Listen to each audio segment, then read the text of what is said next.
नमस्कार दर्शकों, जेके प्राइम में आपका स्वागत है। मैं हूं विनोद कुमार। दर्शकों, भारत और पाकिस्तान के बीच T20 का जो मैच हुआ था, उसके बाद कुछ लोगों ने, भारतीय मूल के लोगों ने पाकिस्तान के समर्थन में, कश्मीर की बात करूंगा, कश्मीर में स्टूडेंट्स ने पाकिस्तान का राष्ट्रगान भी गाया, आतिशबाजी भी की, मिठाइयां भी बांटी और जीवे जीवे पाकिस्तान भी बोला। लेकिन इसका रोष खत्म होता नजर नहीं आ रहा है। लगातार इसको लेकर के कहीं ना कहीं विरोध प्रदर्शन भी हो रहे हैं। आज अखिल भारतीय विद्यार्थी परिषद ने बेकायदा एक प्रेस कॉन्फ्रेंस की और प्रेस कॉन्फ्रेंस करके उन्होंने स्पष्ट कर दिया है, सरकार को खुली चेतावनी दी है कि ऐसे लोगों के खिलाफ सख्त से सख्त कार्रवाई की जाए, उनकी डिग्रियां कैंसिल की जाए। जो लोग पाकिस्तान के हितैषी होकर के पाकिस्तान के समर्थन में खाते हिंदुस्तान का है और गुण पाकिस्तान के गाते हैं।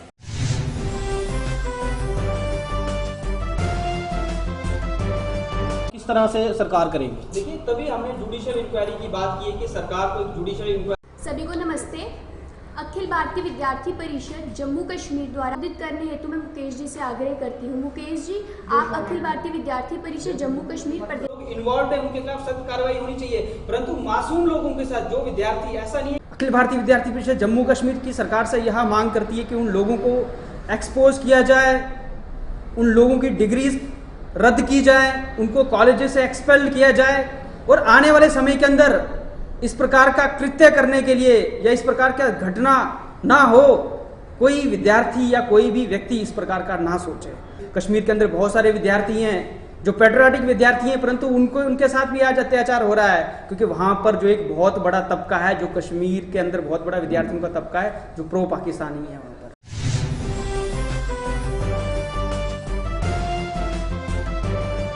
दर्शकों, राष्ट्रीय बजरंग दल ने प्रोटेस्ट इस बात को लेकर किया कि जो लोग, जो नेता, सियासी जमातों के जनक जो उनके समर्थन में आ रहे हैं, जिन्होंने पाकिस्तान का राष्ट्रगान गाया, जिन्होंने पाकिस्तान को लेकर के जीत के बाद आतिशबाजी की, मिठाइयां बांटी और जीवे जीवे पाकिस्तान बोला, उन स्टूडेंट के समर्थन में आने वाले राजनेताओं के खिलाफ सख्त कार्रवाई करने की मांग की है। उनका ये कहना है कि इनकी जगह तिहाड़ जेल में है। ये इलेक्टेड रिप्रेजेंटेटिव होने के नाते कभी भी ये देश का भला नहीं सोच रहे और उन लोगों को डिफेंड कर रहे हैं जो लोग पाकिस्तान का समर्थन करते हैं, हितैषी पाकिस्तान के होते हैं।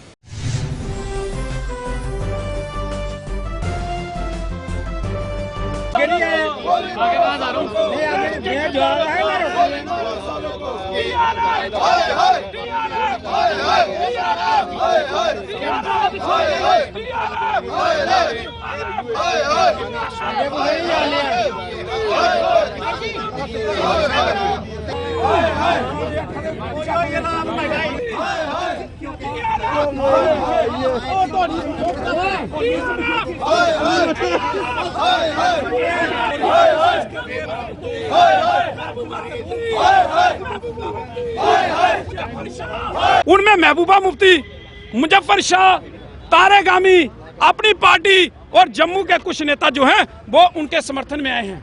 तो हम सरकार से यह निवेदन करना चाहते हैं कि जिस प्रकार से चोर का साथ देने वाला चोर होता है, उसी प्रकार से देशद्रोहियों का साथ देने वाला व्यक्ति भी देशद्रोही होता है। इसलिए इन नेताओं को विभिन्न धाराओं के तहत, देशद्रोहियों का साथ देने के तहत इनको तिहाड़ जेल में बंद कर देना चाहिए।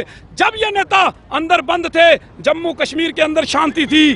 कोई भी वारदात जो है वो न कश्मीर के अंदर हुई न जम्मू के अंदर हुई। जब से ये नेता रिहा हुए हैं, तब से ही जम्मू कश्मीर के हालत जो है वो बद से बदतर होते जा रहे हैं। ये सभी के सामने है, मीडिया भी जानता है। इसलिए हम सरकार से निवेदन कर रहे हैं कि जल्द से जल्द इन नेताओं को तिहाड़ जेल के अंदर डाल दिया जाए, ताकि जम्मू कश्मीर के लोग जो हैं वो चैन की सांस जो है वो ले सकें और इस आतंकवाद का जो है वो समाप्त किया जा सके। इसलिए हमारी केंद्र सरकार से मांग है कि जल्द से जल्द इन सभी नेताओं को, और जो लोग देशद्रोही गतिविधियों में थे, जिनके ऊपर FIR लगी है, अभी तक कश्मीर के अंदर कोई आइडेंटिफाई नहीं हुआ है।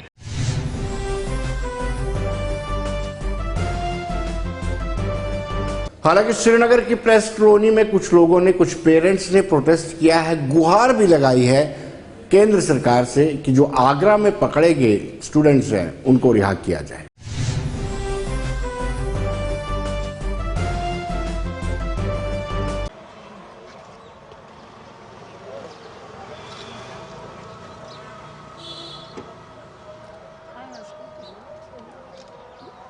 जो साइलेंट करूँ कि क्या वन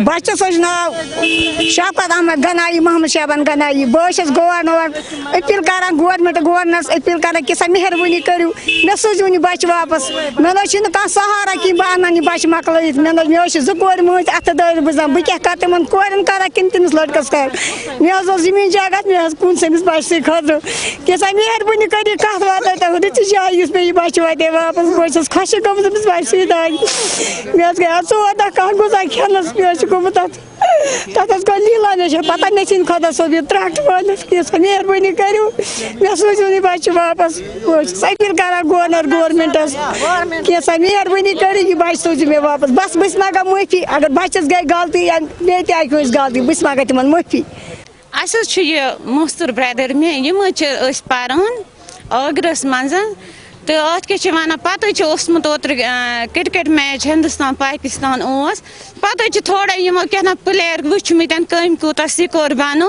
अथी पे खजम एलिगेशन वन FIR गोमुत लॉन्च वन मेहरबानी तो मेहरबानी कर गरीब लाचार तो अस दिव बख्चाइश अमिस खुदा तु बख्चान भगवान तु माफ कर सो लकुट मासूम तम बच्चे 3 वै तम कर रिहा दिवुक माफी अगर हो सकता वो तिमन गलती गम तम दिवुक तिमन दिव अस कोर और वातनस तान कोर तिमन गवर्नमेंटन हेल्प वातन गवर्नमेंटन और तम गवर्नमेंट किस लागतस पे वातन तम और मगर मेहरबानी तो मेहरबानी वन गवर्नमेंटस वन कर अपील वो त्रुक तुही वो दिवुक तुही गवर्नर सोबस अपील कर भगवान सद खतर भगवान कर माफ खुदा कर माफ तुम करू इन बच्चन 3 फिसबिल्लाह यह सा यह माफ सन अपील यह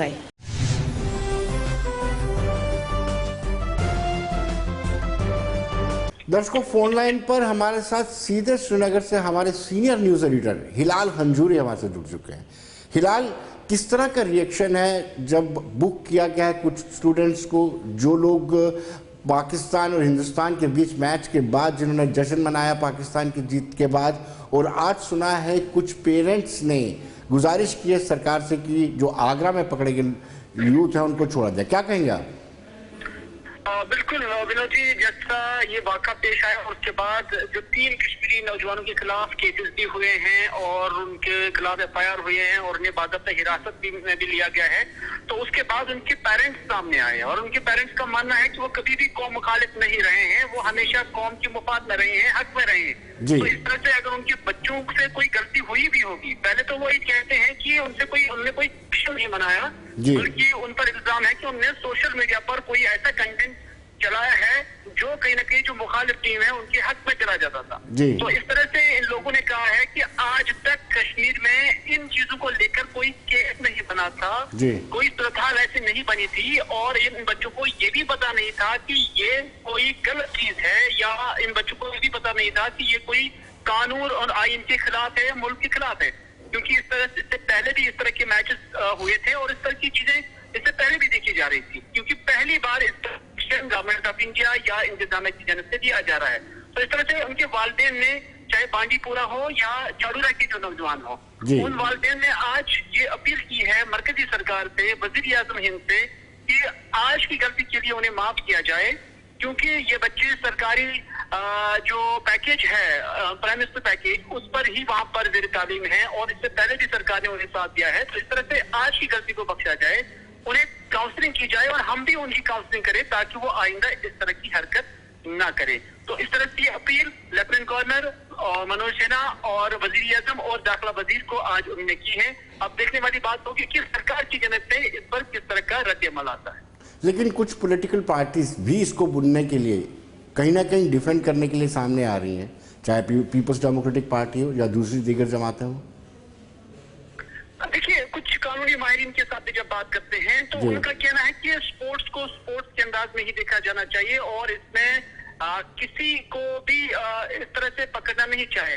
पॉलिटिकल पार्टीज इस चीज का हवाला देते हुए कहते हैं कि अभी मुल्क का जो तांता बांधा था या मुल्क का जो स्ट्रक्चर है वो इतना कमजोर नहीं हुआ है कि किसी मुखालिफ टीम की सेलिब्रेशन को लेकर हम पेट्रियाटिक नहीं है या मुहिबी वतन नहीं है। तो इस तरह से चूंकि पॉलिटिकल पार्टीज को अपना मौक़िफ़ या उन्हें कोई चीज तो सियासत हो जाए चाहे वो कौन सी भी पार्टी हो, लेकिन हकीकत बात यह है कि जो पेरेंट्स है उन्होंने सियासत को एक तरफ छोड़कर डायरेक्टली वज़ीर-ए-आज़म से अपील की है कि अगर गलतियां हुई हैं तो उसे माफ किया जाए।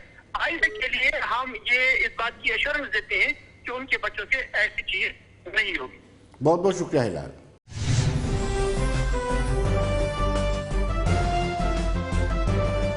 दर्शकों, अब हम बात करेंगे डेंगू की। डेंगू के मामले जम्मू कश्मीर यूटी में 700 से ज़्यादा हो गए हैं और एक अलार्मिंग सिचुएशन बनी हुई है और अस्पताल में व्यवस्थाएं पूरी तरह से की गई हैं और हमने एक्सपर्ट से बातचीत की। आइए देखते हैं उनका क्या कहना है।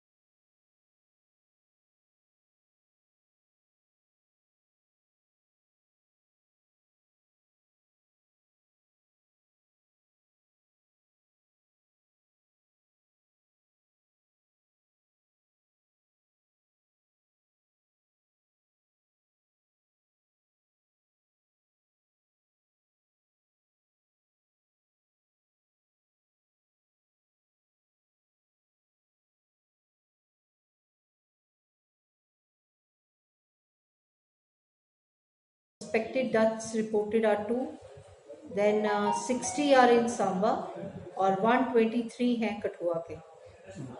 बाकी 11 उधमपुर के हैं, 10 रजौरी के हैं, 7 रियासी के हैं और 5 डोडा के। एक केस है पुंछ का और रामबन एंड किश्तवाड़ ऑल्सो 1। सो ये हमारा है जो डिस्ट्रीब्यूशन ऑफ केसेस है। दूसरा ज़्यादा ये है कि केसेस जो हैं वो सितंबर तक तो कम थे, उसके बाद बहुत ज़्यादा आने शुरू हो गए and last week of October में एकदम से स्पर्ट हो गया हमारा। ये डेंगू का हमेशा साइक्लिकल ट्रेंड रहता है, कुछ सालों बाद ये एकदम से इंक्रीज़ हो जाते हैं और कुछ साल ये नहीं होते। और ये यहाँ पर ही नहीं है, ये all over India. You must have seen कि पंजाब में भी बहुत सारे केसेस, अराउंड 10,000 केसेस हैं पंजाब में from 24 September up to 23 October as per the Tribune report. और वहाँ पर डेथ्स भी 30 डेथ्स हो गई हुई हैं।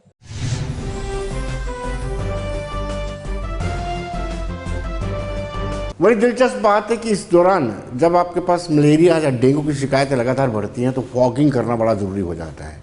और आपको बताते चले कि फॉगिंग मशीन टोटल 5 हैं, 75 वार्ड्स है, 5 आपके पास फॉगिंग मशीन है। हमने राजेंद्र सिंह से बातचीत की जो चेयरमैन है सैनिटेशन कमेटी के चेयरमैन। आइए उनका क्या कहना।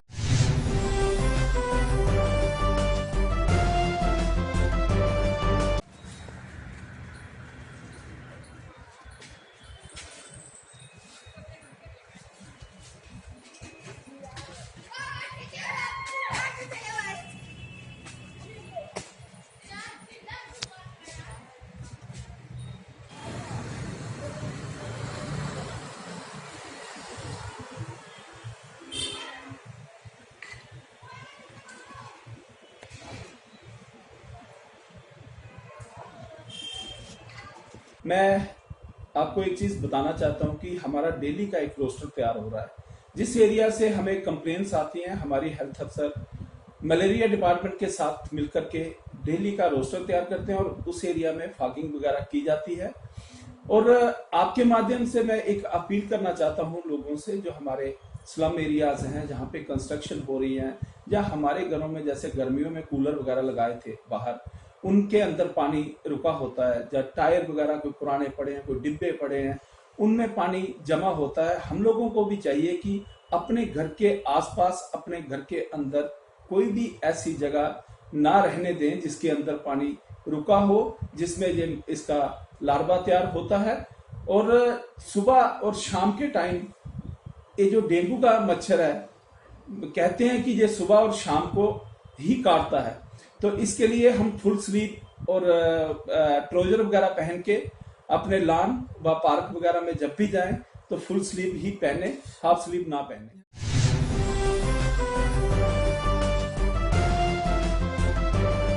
दर्शकों, स्थानीय लोग भी मानते हैं, कुछ लोगों का ये कहना है कि इतनी अलार्मिंग सिचुएशन नहीं है, लेकिन कुछ लोग कहते हैं कि सफाई स्वच्छता जरूर होनी चाहिए। उस एंड पर कहीं ना कहीं सरकार विफल रही है और उन्होंने कहा कि प्रचार जरूरी होना चाहिए। प्रचार की कमी से भी, प्रचार के अभाव से भी डेंगू के मामले लगातार बढ़ते जा रहे हैं।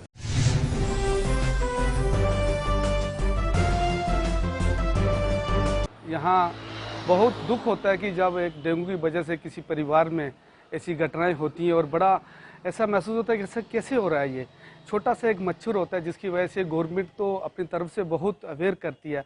मैं समझता हूँ जहाँ तक लोगों को भी इसमें बढ़ चढ़ के हिस्सा लेना चाहिए। जो भी जब गर्मियाँ हमारा सीज़न ख़त्म होता है तो यहाँ हमारे कूलर होते हैं या गमले होते हैं या और भी सामान होता है जहाँ पे पानी ठहरता है। और सबको जो पता है आजकल वो पुराना ज़माना तो नहीं है, सबके पास सोशल मीडिया है, टीवी चैनल, हर एक माध्यम से लोगों तक सरकार अवेयर कर रही है। लेकिन कहाँ कहीं ना कहीं लोगों की थोड़ी बहुत कमजोरी की वजह से ये फैल जाता है और बहुत से घरों में उनका जो जाना होता है, कुछ परिवारों में तो बड़ा दुखद होता है ये। हाँ, निश्चित तौर से डेंगू का कहर तो आज लग रहा है कि सारे क्षेत्र में फैल रहा है और डेंगू को, बुखार को लेके हॉस्पिटल में भी दिन ब दिन रश बढ़ रहा है। निश्चित तौर से इसमें सफाई और पानी का जो एकत्रित होता है, बरसात हुई है थोड़े दिन पहले, उससे जगह जगह पानी एकत्रित हुआ है। और सफाई का भी, जहाँ पे मैं अभी ये वार्ड नंबर 73 में खड़ा हूँ, जहाँ पे सफाई की व्यवस्था भी उतनी नहीं है। नाले में पानी रहता है, नाले हैं, नाले जो सिटी से निकल के आते हैं इस क्षेत्र में खड़े रहता है, पानी रहता है, तो उनसे मच्छरों का तो बढ़ता है। तो इसको चाहिए कि कॉर्पोरेशन है, म्यूनसिपल कॉर्पोरेशन को स्प्रे वगैरह करना चाहिए और उसको लेके आगे बढ़ना चाहिए।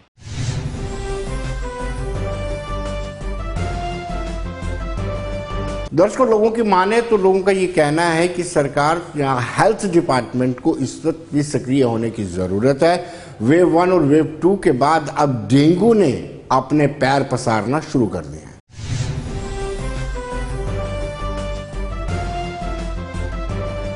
हाँ, आजकल डेंगू के केसेस काफ़ी बढ़ रहे हैं, लेकिन अभी देश में हाल ही में एक बहुत बड़े इनविजिबल एनिमी, जो ना दिखने वाले दुश्मन से लड़ा है देश। और थोड़ा सा बदलाव आप जो रोज़ाना ज़िंदगी में थोड़े से एहतियात बरतें तो इतना मुश्किल नहीं है डेंगू से लड़ना। जैसे जो हेल्थ डिपार्टमेंट वाले थोड़ी गाइडलाइंस दे रहे हैं हमें कि अपने घरों में पानी को इकट्ठा ना होने दें। आप पूरे जो क्लोथिंग है आपकी, इट शुड बी फुली, जो आर्म शुड बी कवर्ड, आपके हाथ बाजू पूरे कवर्ड होने चाहिए। हाथ तो नहीं, लेकिन बाजू आपके कवर्ड होने चाहिए। मॉस्किटो रिपेलेंट आप यूज़ करें, घरों के अंदर नेट वगैरह लगाएं और मच्छर का अंदर ना आना हो। और इस सब के बाद भी अगर कहीं किसी को हो जाता है तो इमीडिएटली डॉक्टर साहब से वो संपर्क करें। डॉक्टर उसको जिस तरह से आगे मेडिसिन और गाइडलाइन देंगे उस तरह से करें। कोई इतना बड़ा इशू नहीं है ये, इतनी बड़ी त्रासदी नहीं है कि जिससे लड़ने में कोई ज़्यादा मुश्किल आने वाली है। लेकिन इतना ज़रूर है कि अगर इसको लापरवाही से लिया गया तो ये कोरोना से कम नहीं है। इसमें भी इंसान का जब वो बीमार होता है तो उसके मौत के उसी तरह से चांसेस हैं जिस तरह से कोरोना में थे। तो समाज में ये एक जागरूकता जो है, या समाज जब इस तरह की कोई त्रासदी आए तो समाज मिलके जागरूकता के साथ उसके साथ लड़े, तो ऐसी कोई बात नहीं है कि कोरोना कुछ, डेंगू कुछ नुकसान कर जाएगा।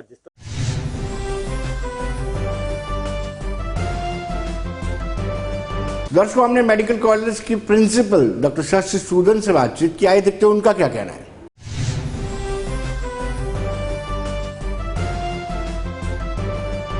दर्शकों, principal government medical college doctor Shashi Sudan हमारे साथ जुड़ चुके हैं। डॉक्टर सूदन, आप हमें ये बताइए कि इस वक्त डेंगू का प्रकोप लगातार बढ़ता जा रहा है और क्या पोजीशन है इस वक्त?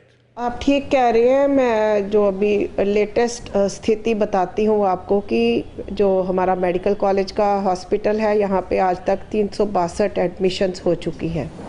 तो जो एडमिट किए जाते हैं मरीज़, वो वो होते हैं जो घर में मैनेज नहीं हो पाए, फीवर ज़्यादा था या कोई ब्लीडिंग शुरू हो गई या मरीज़ शॉक में जाने लगे, क्योंकि डेंगू में 2 किस्म की कॉम्प्लिकेशंस हो जाती हैं, रादर 3। एक तो फीवर बिल्कुल नियंत्रण में नहीं आ रहा, दूसरा डेंगी हेमरेजिक जो हो जाता है कॉम्प्लिकेशन, जिसमें ब्लीडिंग शुरू हो जाती है मुंह से, नाक से, या कहीं बॉडी की इवन ब्लैक मोशन या कुछ ऐसे भी मामले सामने आते हैं। और तीसरा है कि पेशेंट शॉक में चला जाता है, उसमें पेट में या छाती में थोड़ा बहुत पानी आना शुरू हो जाता है, ब्लड वेसल्स में से फ्लूइड्स जो हैं एक्स्ट्रा वेस्कुलर कंपार्टमेंट में चले जाते हैं। तो 362 एडमिशन्स अभी तक हो चुकी हैं। आज की डेट में अभी भी 52 पेशेंट्स हमारे पास एडमिटेड हैं, बाकी लोग डिस्चार्ज होके रिकवर करके चले गए। हाँ, पहले से तैयारी थी? हाँ जी, बिल्कुल। ये हर साल ऐसा होता है कि जैसे ही बरसात आती है तो मन में होता है ये हमें राष्ट्रीय जो national centres and national vector borne disease control programme है, इंटीग्रेटेड डिजीज़ सर्वेलेंस प्रोग्राम है, बहुत सारे नेशनल प्रोग्राम्स हैं जिनके तहत हमें काफ़ी ट्रेनिंग्स भी मिल चुकी हैं और हम हर साल जैसे जैसे सीज़न होता है वैसे ही बीमारियों के हिसाब से तैयारी भी रखते हैं। जैसे इन्फ्लुएंजा के लिए विंटर की तरफ तैयारी रखी जाती है, ऐसे ही वेक्टर बॉर्न डिजीज़ खासकर जो मच्छर से होने वाली बीमारियां हैं पोस्ट मानसून तैयारी रखी जाती है। तो इस बार भी तैयारी पूरी थी और उसमें तैयारी में हम देखते हैं कि हर चीज़ में, कोविड में भी हमने समझा टेस्टिंग, ट्रैकिंग एंड ट्रीटिंग, इसमें भी वही रहता है कि टेस्ट किया और जिस क्षेत्र से, जिस रीजन से डेंगू पॉजिटिविटी आई, मतलब वहाँ मच्छर भी है, वहाँ वायरस भी है डेंगू का, और वहाँ फैलने के जिसको सिम्टम्स नजर आते हैं उसको तुरंत क्या करना चाहिए? सिम्टम्स आते हैं जो भी इस टाइम का जो फीवर है, कोई भी उसको पहले डेंगू समझना चाहिए हर एक को और टेस्ट करवा लेना चाहिए। डेंगू के अलावा एक और मच्छर के काटने से, एडिस इजिप्टियाई से के ही काटने से बुखार होता है, उसको चिकनगुनिया बोलते हैं। उसके भी कुछ मामले यहाँ पे सामने आए हैं और बहुत सारी वायरल इन्फेक्शंस मॉस्किटो बॉर्न है। अभी यहाँ पे ये 2 ही प्रेवलेंट हैं, तो हम ये टेस्ट कर लेते हैं जल्दी, और पॉजिटिव आए तो इस मरीज़ से चांसेस रहते हैं और मच्छर के ज़रिए और लोगों में फैलने की। तो मरीज़ को भी मच्छर नहीं काटना चाहिए, इनफैक्ट किसी को भी नहीं काटना चाहिए, मच्छर पैदा ही नहीं होना चाहिए। और हर एक की व्यक्तिगत जिम्मेवारी है अपने घर और घर के आसपास जितनी भी सराउंडिंग्स हैं वहाँ देखते रहे कि कहीं मच्छर पैदा तो नहीं हो रहा। और ये मच्छर का पैदा होने का जो जगहें हैं वो भी थोड़ी अलग हैं, जैसे कि कोई पड़े हुए डिब्बे या पॉट्स या वाजेस या टायर्स या नारियल के खोल, कहीं भी थोड़ा सा पानी जमा होगा मच्छर वहाँ पैदा होना शुरू हो जाता है। तो ये इंश्योर करना चाहिए। म्यूनिसिपैलिटी अपना काम अच्छे से करती है, गलियाँ या हमारे सड़कें या तालाब या कहीं भी पानी रुका हुआ है तो वो ध्यान रखती है, लेकिन हमारी बालकनीज़ में या हमारे घर की छतों पे अगर कहीं पक्षियों के कटोरे का पानी है या कहीं पानी छोटा मोटा रुका हुआ है वो देखना हमारा फ़र्ज़ है। मच्छर नहीं होगा तो डेंगू नहीं होगा। इस वक्त जब डेंगू पॉजिटिव आ जाता है उसको डाइट या खाने में कुछ खास परहेज? उसमें डेंगू ही नहीं, हर वायरल इन्फेक्शन में या किसी भी इन्फेक्शन में रेस्ट का बड़ा रोल है। फिज़िकल रेस्ट के साथ मेंटली भी रिलैक्स रहना, कोई एप्रीहेंशन या पैनिक करने की ज़रूरत नहीं। और हाइड्रेशन, जिसमें तरल पदार्थ और जूसेस हो जाए या शिकंजवी और सूप्स हो जाए, ये फ्रूट्स खूब सारे खाने, ये इन सब चीज़ों का रिकवरी पे काफ़ी अच्छा असर पड़ता है। प्लेटलेट्स क्यों कम हो जाते हैं अचानक डेंगू के? ये वायरस का अपना डिजीज़ मैकेनिज़्म है, जो एक इसकी बिल्कुल पैथोजेनेसिस वैसा है, प्लेटलेट्स इसमें फॉल करने शुरू हो जाते हैं। ये डिजीज़ मैकेनिज़्म ही है और उन पे वॉच रखा जाता है, लेकिन जैसे ही इसकी एक फिक्स्ड अवधि है कम होने के साथ साथ जैसे ही पेशेंट रिकवरी मोड में जाता है, खुद से बढ़ने भी शुरू हो जाते हैं। पर वॉच या मॉनिटरिंग बहुत ज़रूरी है क्लोज्ड। और अगर कहीं हमें लगे कि पेशेंट में हेमरेज हो रही है तो एकदम प्लेटलेट्स जो हैं उसकी भी हमने टाइम पे बहुत सारे ब्लड कैंप्स करके, डोनेशन कैंप्स करके कभी कोई कमी आने नहीं दी। वो भी हमारी ब्लड बैंकिंग सर्विसेज भी फुली एक्टिव हैं और इसमें कई बार सिंगल डोनर प्लेटलेट्स देने पड़ते हैं। वो भी सारी सुविधाएं हमारे यहाँ पे उपलब्ध हैं। मैंने कहा रोज के रोज प्लेटलेट्स चेक करवाने चाहिए या अल्टरनेट दे, एक दिन छोड़ के? नहीं, ऐसा ये फाल बड़ी जल्दी कर नहीं, ऐसा कुछ नहीं है। ये डॉक्टर की अपनी डिस्क्रिशन है कि प्लेटलेट्स देने भी हैं कि नहीं देने हैं और कितने फ्रीक्वेंट देने हैं। ये पेशेंट टू पेशेंट, हाँ, पेशेंट टू पेशेंट वेरी करता है। हाँ, राइट। मैम, लोग बकरी का दूध बड़ा इस्तेमाल करते हैं, क्या वाकई में वो इफेक्टिव है? दूध तो ओवरऑल अच्छा होता है, इसके बारे में मैं कुछ कह नहीं पाऊंगी। लेकिन अभी क्या तैयारी है? अगर आपके पास और पेशेंट आते हैं, फ्लो बढ़ता है, तो आप टेस्टिंग के लिए तैयार हैं? आपके पास ब्लड भी है देने के लिए जिसको हम प्लेटलेट्स देते हैं? ये जब ये डेंगू भी एक महामारी है, जैसे कोविड एक महामारी है, तो तैयारियां हमारी बिल्कुल बहुत अच्छी हैं, ज़रूरत से ज़्यादा हैं। लेकिन किसी भी महामारी पे अगर नियंत्रण जो है, जिसमें पब्लिक का बहुत ज़्यादा रोल है, पूरा ना हो तो स्थिति नियंत्रण से बाहर जा सकती है। यही मौका है समझने का। हर इंसान अपने आप को मच्छर से के काटने से बचाए, अपने आगे पीछे मच्छर पैदा ना होने दे। और इसके लिए मैं आपको एक और यहाँ पे आपके माध्यम से बताना चाहूँगी जनता को कि ये रोज़ नई वायरल डिजीज़ेज़ आना शुरू हो गई हैं। जैसे पहले कभी नहीं एग्जिस्ट करने वाला SARS-CoV-2 वायरस पहली बार एक पैदा हो गया, नया वायरस, नोवेल एजेंट जिसको कहा। तो ये जो हम डिफॉरेस्टेशन कर रहे हैं, ग्लोबल वार्मिंग हो रही है, अर्बनाइजेशन हो रहे हैं, पर्यावरण को डिस्टर्ब कर रहे हैं, इकोसिस्टम हम डिस्टर्ब कर रहे हैं। In fact micro ecosystem unnecessary antibiotics वगैरह खा के भी जो डिस्टर्ब कर रहे हैं। पशुओं में भी अननेसेसरी एंटीबायोटिक थेरेपी दे रहे हैं वेट गेन वगैरह के लिए। ये जो डिस्टर्बेंसेस हम कर रहे हैं, उन्हीं की वजह से ये नोवेल एजेंट्स, नए इमर्जिंग पैथोजेंस, वायरस या कोई और पैथोजन इमर्ज होना शुरू हो गए हैं। तो ये हमारी काफ़ी हद तक मौका है समझ लेने का। आने वाले समय में कोई ऐसा वायरस ना आ जाए जो ज़्यादा नुकसान करता हो, तो आज से ही हमें ये सारी चीज़ें, वृक्ष लगाना और पर्यावरण को संभालना, पॉल्यूशन ख़त्म करना और प्लास्टिक्स वगैरह का यूज़ मिनिमाइज़ करना या बिल्कुल ख़त्म ही कर देना, ये आज दिन है ये सारी चीज़ें समझने का। नहीं तो तैयारियां की धरी रह सकती हैं। हमारी तैयारियों में कोई कमी नहीं है।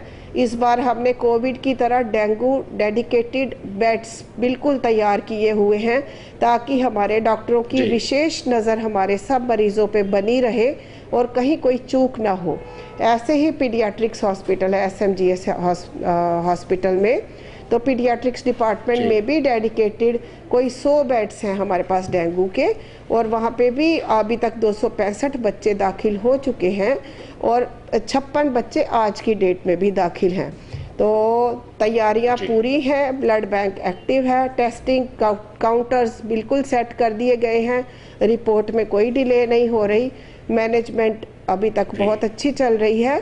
लेकिन बाकी रोल जनता का है, मच्छर का कंट्रोल करना, अपना जो योगदान है वातावरण को दूषित नहीं होने देने का, वो भी पूरा ठीक से करते रहना।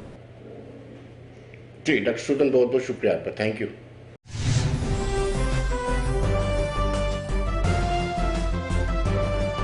तो दर्शकों, बने रहिए देश दुनिया की खबरों के लिए और मुझे दीजिए इजाजत। नमस्कार।